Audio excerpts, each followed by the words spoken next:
بسم اللہ والصلاۃ والسلام علی رسول اللہ۔ یہ وابی غیر مقلدین لوگ کہتے ہیں کہ تاریخ بغداد میں ہے کہ عبداللہ بن مبارک رحمۃ اللہ علیہ نے کہا ہے کہ امام اعظم ابو حنیفہ رحمۃ اللہ علیہ علم حدیث میں یتیم تھے، مطلب ان کو حدیث نہیں آتی تھی۔ تو ہم ایسے بندے کے پیچھے کس طرح چلے ہیں جس کو حدیث ہی نہیں آتی تھی اور حدیث سے اس کو واقفیت ہی نہیں تھی، تو ہم ایسے بندے کی فقہ پر کس طرح عمل کریں؟ یہ تاریخ بغداد موجود ہے، وابی کہتے ہیں۔ اور بھائی وابیو، سب سے پہلے تو یتیم ہے، یہ یتیم جو لفظ ہے اس کا مطلب تم لوگوں نے دیکھا ہے کیا؟ اس کا مطلب کیا ہوتا ہے؟ استحال الجوہری میں موجود ہے۔ یتیم ہر اس چیز کو کہتے ہیں کہ جس کی مثال کامیاب ہو، جیسے کہا جاتا ہے درہ یتیمہ، نایاب موتی۔ تو یتیم جیسے یہ بھی بولا جاتا ہے بیت یتیم، نایاب شعر، یعنی جس کی مثال نہ پہلے ہو نہ بعد ہو۔ پہلے مطلب تو وابیو دیکھا کرو، تم لوگوں کو خود پتہ نہیں ہے، مطلب دیکھو پھر اعتراض کرو۔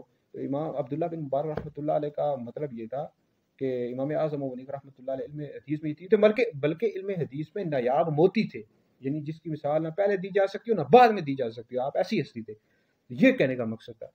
اور یہ یتیم کا جو لفظ ہے یہ زیادہ تر مدح یعنی تعریف کے لیے آتا ہے، مذمت کے لیے نہیں آتا۔ اب باقی آپ امام شافعی کو پڑھو، امام مالک کو پڑھو، تہذیب و تہذیب میں لکھا ہوا ہے کہ لوگوں میں سب سے بڑے جو فقی تھے امام اعظم ابو حنیفہ رحمۃ اللہ علیہ تھے۔ تذکرۃ الحفاظ میں موجود ہے، امام مالک کہتے ہیں، اس طرح امام شافعی کہتے ہیں کہ لوگوں میں سب سے بڑے جو حافظ الحدیث تھے، سب سے بڑے حدیث کے جانے والے تھے امام اعظم ابو حنیفہ رحمۃ اللہ علیہ تھے۔ اس طرح امام اوزاعی نے بھی یہ کہا ہے، امام سفیان بن عیینہ، ان سب بزرگوں نے یہ کہا ہے۔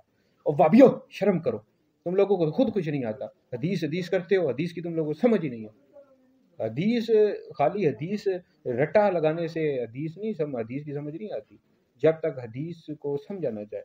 اور حدیث کیا کہہ رہی ہے، حدیث تبھی سمجھا جائے گا نا جب ہمارے اکابر علماء ہیں، فقہاء ہیں، جیسے امام اعظم ابو حنیفہ، امام شافعی، امام مالک، امام احمد بن حنبل، ان کی تم لوگ تقلید کرو گے۔ تم لوگ تو خود غیر مقلدین وابی ہو، تقلید ہی نہیں کرتے ہو۔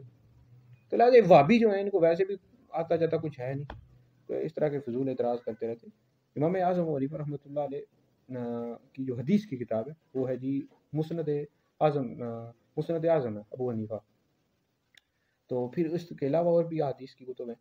تو امام اعظم ابو حنیفہ رحمۃ اللہ علیہ جس طرح فقہ میں امام ہے، اس طرح حدیث میں بھی امام ہے۔ بہرحال اس اعتراض کی کوئی بھی گنجائش نہیں ہے۔